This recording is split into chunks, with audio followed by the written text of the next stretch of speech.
Look around you.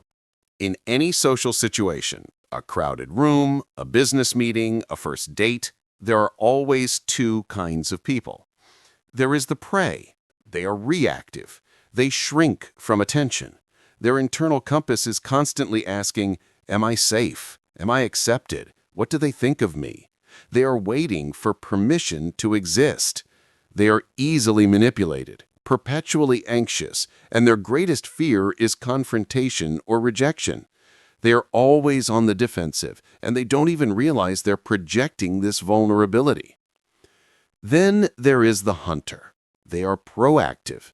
They command attention, not by shouting, but by their sheer, focused presence. Their internal compass asks, what is my objective? What information do I need? How will I shape this environment? They move with purpose. They are observers, not reactors.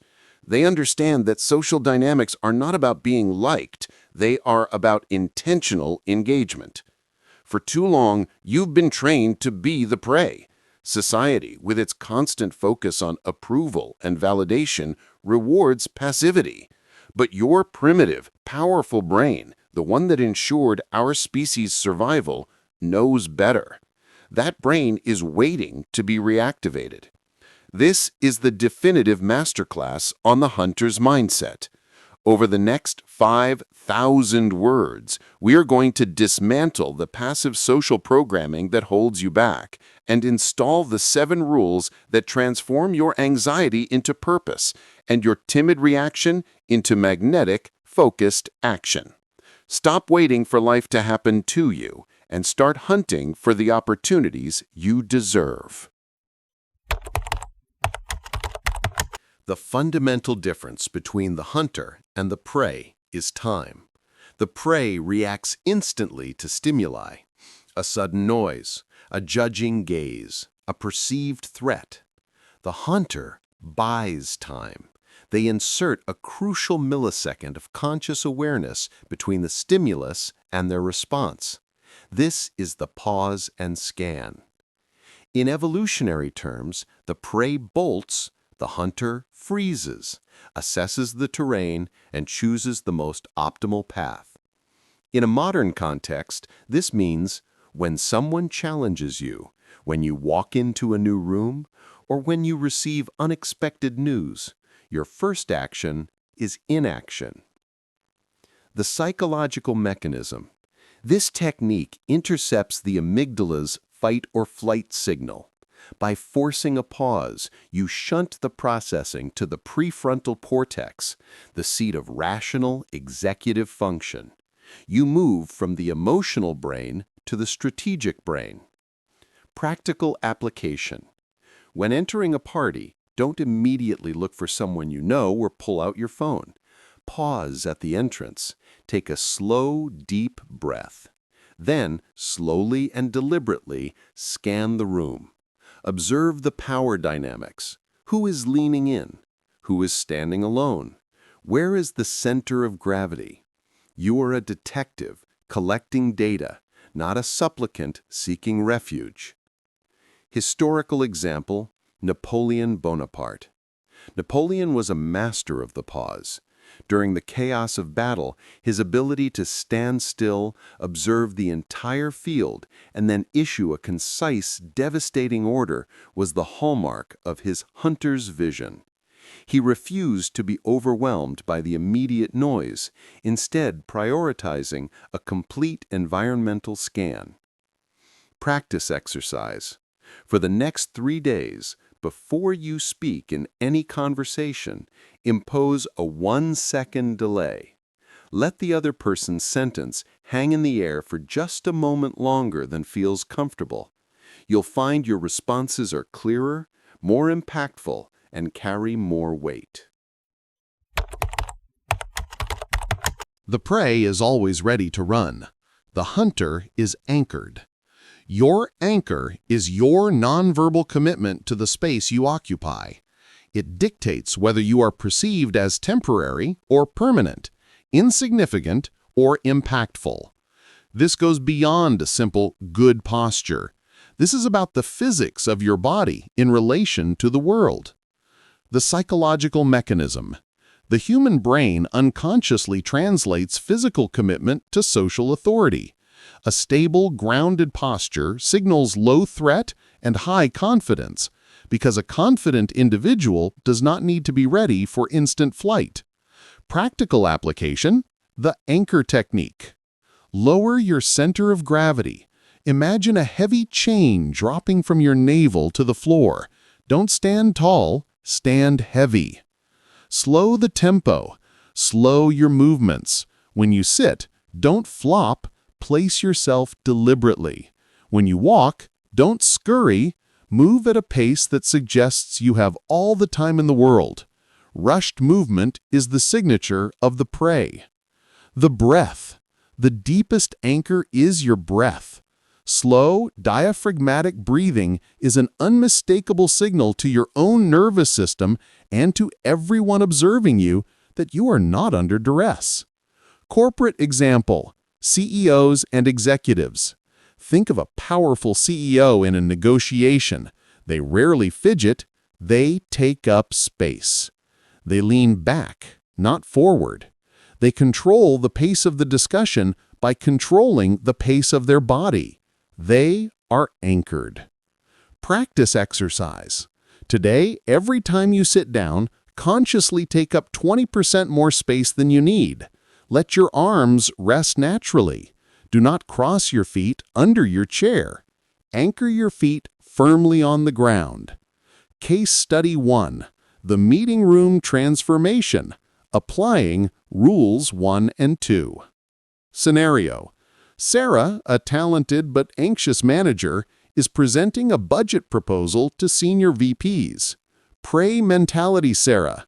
She walks in quickly, shuffles her papers, starts talking immediately to fill the silence, and stands with one foot slightly back, ready to retreat. When challenged by a VP, her amygdala instantly fires, causing her to stammer and rush her explanation. Her body language screams, "I am ready to leave." Hunter's mindset Sarah. She pauses at the door, R1, takes one deep breath, and scans the room, making deliberate eye contact with the VPs. She walks to the podium and places her feet firmly, R2, anchor. When the VP challenges her, she imposes a 2-second silence, R1, pause, looks the VP in the eye, and then, in a calm, measured tone, R2, tempo, begins her counterargument. She is not reacting to the challenge, she is executing her strategy. The outcome is the VPs listen and respect her data, not pity her nervousness. The prey lives under the illusion that all social interactions must result in positive emotional returns. Everyone must like them. The hunter understands that every social move is a form of calibration, and not every calibration will be positive.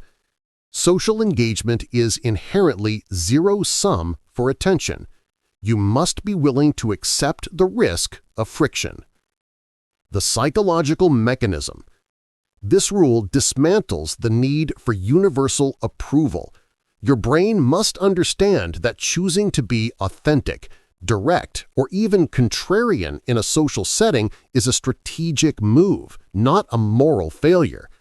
The cost to being universally liked is being socially invisible. Practical application. The boundary test. Start setting small, non-aggressive boundaries. Someone talks over you? Don't passive-aggressively withdraw. Instead, maintain eye contact and calmly repeat the beginning of your sentence. "One moment," or "Let me finish this point." You are stating a boundary, an essential act of social self-respect. Political example. Margaret Thatcher. She was famously dubbed the Iron Lady. She understood the zero-sum nature of political discourse. Her unwavering certainty and willingness to stand alone meant she often generated intense dislike, but she simultaneously earned immense respect and power. She chose to be impactful over being accepted. Practice exercise. Find one low-stakes situation today where you feel pressured to agree and gently, politely offer a different opinion or perspective. Observe the slight social friction and instead of shrinking, anchor into it. The biggest killer of social success is procrastination and the belief that opportunity will come to you. The hunter never waits for the animal to wander into his trap. He designs the approach and closes the gap. The psychological mechanism. The human brain experiences a massive spike in anxiety before an action, the anticipatory anxiety. By making the approach intentional and immediate, you bypass this anxious waiting period. The anxiety of action is always less severe than the anxiety of avoidance. Practical application, the 3-second rule.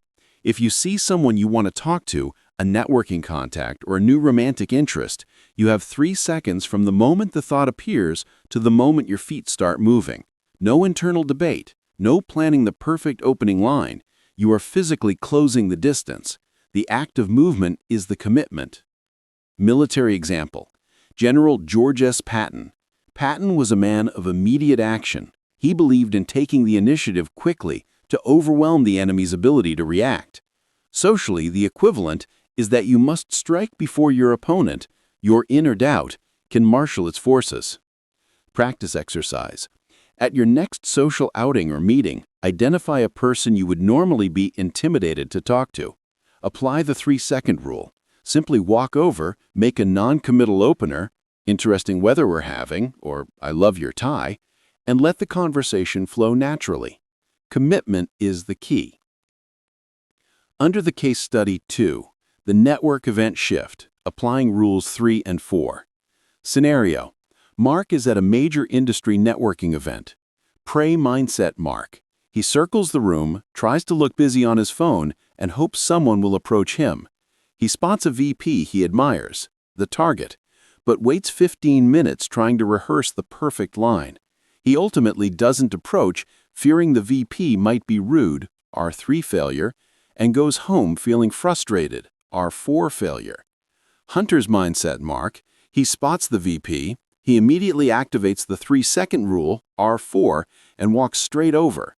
The VP is in a quick conversation, but Mark waits patiently. When the VP finishes, Mark steps in and offers a confident, non-demanding statement. The VP curtly says, "I'm busy." Prey Mark would apologize and flee. Hunter Mark, R3 activation, simply smiles, replies, "No worries, enjoy the night," and moves on to the next person, his confidence intact, because he executed his intention, not because he got a positive outcome. The hunter does not speak to impress. He speaks to gather intelligence. Every word, every reaction, every nuance of the person opposite you is a piece of data that informs your next move. The psychological mechanism is this shifts the spotlight of pressure.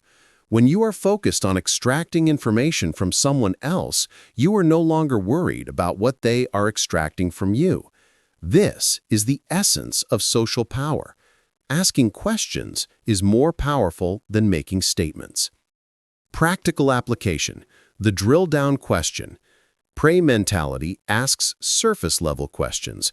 What do you do? Hunter mentality asks drill-down questions that reveal character, values, and motivation. What originally attracted you to that line of work? Or, what's the biggest challenge you overcame last year? The goal is not small talk. The goal is the silent interview, understanding the social landscape through deep listening. Espionage example, master interrogators. In intelligence work, the best interrogators rarely bark demands. They listen. They create an atmosphere of trust, and they ask open-ended questions designed to get the subject to reveal their own biases and vulnerabilities. You should be using this same principle socially. Practice exercise. In your next one-on-one conversation, make it your mission to talk 30% less than the other person. For every statement you make, ask 2 quality follow-up questions. Your only goal is to leave the conversation knowing more about them than when you started. prey mentality is porous. It allows the negativity, anxiety, and manipulative energy of others to seep in and dictate its emotional state. The hunter has a defined, high-quality energy barrier and understands that selective association is essential for peak performance. The psychological mechanism. This is about emotional hygiene. Negative people drain cognitive resources. By consciously erecting a barrier, you reserve your mental energy for proactive goal execution instead of defensive emotional management. Practical application? The tactical exit. Learn to leave social interactions that are actively dragging you down without apology, justification, or explanation. If someone is monopolizing your time with complaints, simply say, "It was great catching up, but I have a few more people I need to connect with. Enjoy the rest of the evening." Do not ask for permission. State your intention and exit. Philosophical example. The Stoics. Philosophers like Marcus Aurelius and Seneca preached the power of internal control. They taught that we cannot control others' actions or moods, only our own reaction. This is the ultimate energy barrier, refusing to allow external negativity to penetrate your inner peace. Practice exercise. Identify one person or situation that consistently drains your energy. Today, practice the tactical exit. Reduce the duration of your interaction by 50% without offering an excuse. Be polite, firm, and brief. Case Study 3. The First Date Dynamic. Applying Rules 5 and 6. Scenario: 2 individuals are on a first date. Prey mentality partner spends the date trying to impress, R5 failure, by talking about their own achievements. They over-apologize. When the date makes a passive-aggressive comment, the prey partner nervously tries to fix it or justify themselves, R6 failure, leaving the date feeling drained and uninteresting. The hunter's mindset partner spends the date asking open-ended questions to understand the other person's deeper motivations, R5 silent interview. When the date makes a manipulative or negative comment, the hunter partner immediately detects the energy violation, R6. They don't react defensively. They simply ask a neutral, penetrating question about the comment or pivot the conversation, effectively refusing to engage with the negative energy.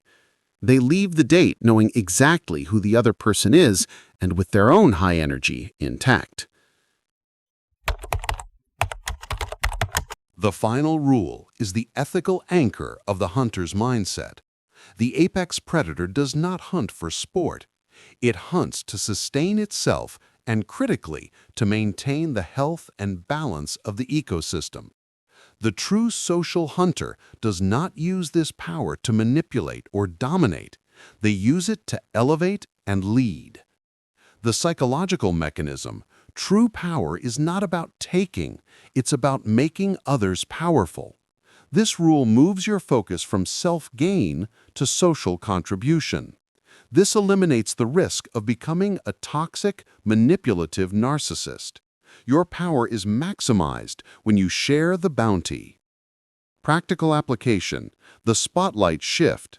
Once you have established your presence and gathered your intelligence, use the spotlight not to illuminate yourself, but to shine it on others. Introduce the quiet person in the corner to the high-value contact you just met. Validate the struggling junior member of the team. A true leader uses their confidence to take the risk of advocating for those with less power.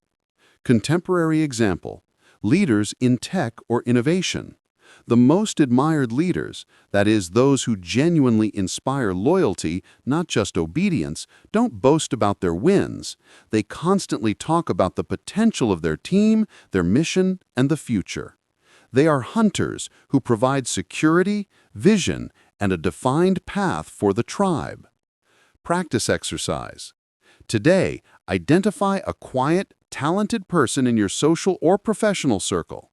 Use your established social credibility to introduce them to an important contact and frame the introduction in a way that highlights their unique value. Be the architect of connection. The 7 rules are not a checklist. They are an integrated system, the hunter's loop. You pause and scan, R1, to understand the terrain. You anchor, R2, to commit to the space. You accept the zero-sum nature, R3, to guarantee authenticity. You execute the intentional approach, R4, to close the gap. You conduct the silent interview, R5, to gather intelligence. You maintain the energy barrier, R6, to protect your focus. You exercise the apex predator's responsibility, R7, to lead and create value. This is a life philosophy. It is the end of social anxiety because you replace fear with purpose. It is the end of reactivity because you replace panic with calculated action. To truly integrate this, I challenge you to the 30-day Hunter Activation Plan. Focus on 1 rule per week, beginning with R1 and R2. Commit to the exercises. Write down your observations. The ultimate hunter's mindset is not about aggression. It is about clarity. Clarity of purpose, clarity of presence, and clarity of action. You were not born to hide in the bushes. You were born to shape the environment. Start your hunt today. If this masterclass has shifted your thinking, like and subscribe. Share your biggest prey mentality failure and the hunter's mindset success you've had this week in the comments below. Let's build a tribe of clarity.